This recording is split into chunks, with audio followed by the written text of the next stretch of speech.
नमस्ते दोस्तों, मैं डॉक्टर गरिमा गुप्ता, होम्योपैथी कंसल्टेंट। और आज हम डिस्कस करते हैं अगेन एक पीडियाट्रिक केस जो कि है टॉन्सिलाइटिस। तो आइए हम जानते हैं टॉन्सिलाइटिस के कॉज क्या है, इसके सिम्टम क्या होंगे, हमें होम्योपैथी मेडिसिन कितना हेल्पफुल होगी इसे थ्रू आउट प्रॉब्लम को रिलीफ देने के लिए। तो हम देखते हैं टॉन्सिल्स क्या होते हैं। टॉन्सिल्स हमारी बॉडी का एक डिफेंसिव सिस्टम का एक पार्ट है, जिसे कि लाइक एक सिक्योरिटी गार्ड भी कह सकते हैं। जो टॉन्सिल्स होते हैं ये एक लिम्फॉइड टिश्यू है जो कि लिम्फोसाइट सेल्स को प्रोड्यूस कराती है, और ये लिम्फोसाइट सेल जो होती हैं ये बॉडी में एंटर करने वाले पैथोजेंस लाइक बैक्टीरिया, वायरस या ऐसे कई माइक्रो ऑर्गेनिज्म जो हमारी बॉडी के लिए इन्फेक्टेड के लिए प्रोन होते हैं उनसे हमारा डिफेंस कराती है। तो ये जो है इन्फेक्टेड हो जाते हैं टॉन्सिल्स। इटसेल्फ जो सिक्योरिटी गार्ड है वही यदि इन्फेक्टेड हो जाता है तो आपकी बॉडी अगेन बहुत प्रोन हो जाती है मेनी इन्फेक्शन के लिए। तो देखते हैं हम इसका कारण क्या होता है, टॉन्सिलाइटिस होते क्यों है। तो टॉन्सिलाइटिस होने का कारण होता है आपकी लो इम्यूनिटी। तो इम्यूनिटी को हमें समझना होगा, क्योंकि हमारी इम्यूनिटी लो कब होती है। हमारी इम्यूनिटी जो है दो टाइप की होती है, एक पैसिव इम्यूनिटी होती है, एक एक्टिव इम्यूनिटी होती है।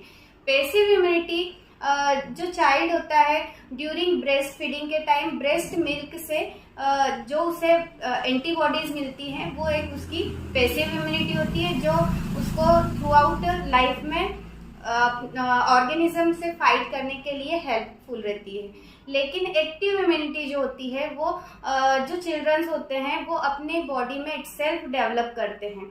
जैसे कोई ऑर्गेनिज्म इंटर करता है, कोई बैक्टीरिया, कोई वायरल या कोई फंगल जब इंटर करता है तो ब्रेन को मैसेज जाता है ये पैथोजेंस आए हैं जिसके अगेंस्ट में हमें एंटीबॉडी बनानी है, और यही एंटीबॉडी फाइट करके चिल्ड्रंस को डिफेंस सिस्टम के थ्रू जो है प्रोटेक्ट करती है।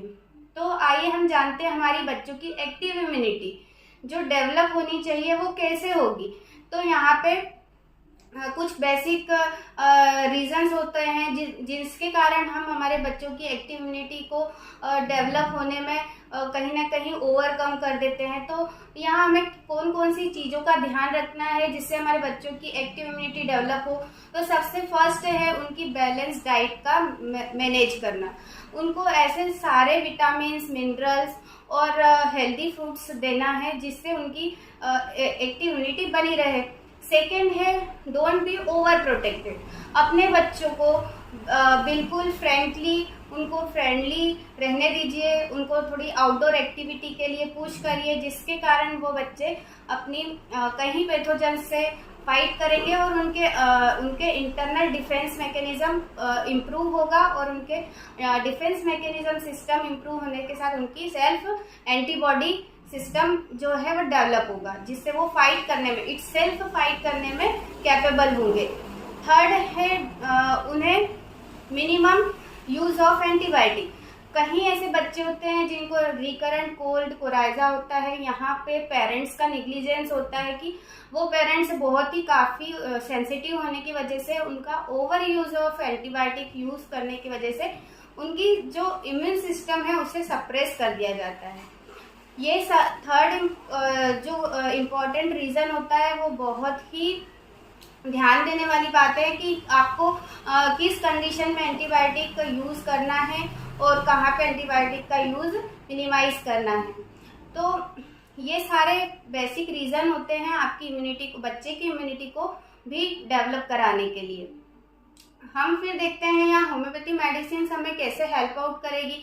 तो होम्योपैथी मेडिसिन में कुछ एक रिकमेंडेड जो मेडिसिन है जो कि आपको ट्रीटमेंट के पहले ही प्रिकॉशनरी भी आप ले सकते हैं, जिससे आपके बच्चे का इम्यूनिटी सिस्टम डेवलप रहेगा, उसकी इम्यूनिटी बेटर रहेगी और आपके बच्चे को रिकरेंट टॉन्सिलाइटिस की प्रॉब्लम में भी हेल्प करेगी। होम्योपैथी ट्रीटमेंट फॉर टॉन्सिलाइटिस यहाँ एक जो रिकमेंडेड है एक कॉम्बिनेशन ऑफ मदर टिंचर का जो ड्रॉप है वो है echinacea plus tinospora cordifolia and ocimum centum.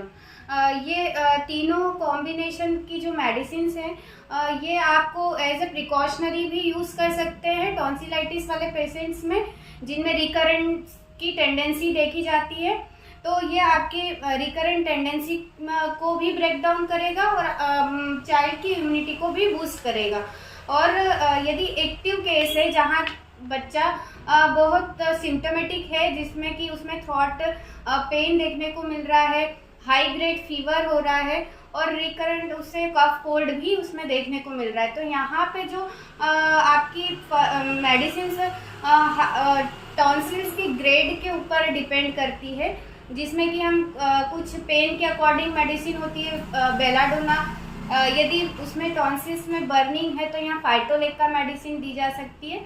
और यदि बर्निंग भी नहीं है, पेन जितना ज़्यादा नहीं है, लेकिन जो टॉन्सिल्स है वो काफ़ी इन्फेक्टेड हो चुके हैं और क्रॉनिक हो गया है, तो यहाँ मेडिसिन जो है वो मक्सोल जाती है। तो अगर आपको मेरे वीडियो इन्फॉर्मेटिव और यूज़फुल लगते हैं तो प्लीज़ शेयर करिए, सब्सक्राइब करिए, जिससे मुझे मोटिवेशन मिलता है कि मैं आप तक और इन्फॉर्मेटिव वीडियोस को शेयर करता हूँ। Thank you.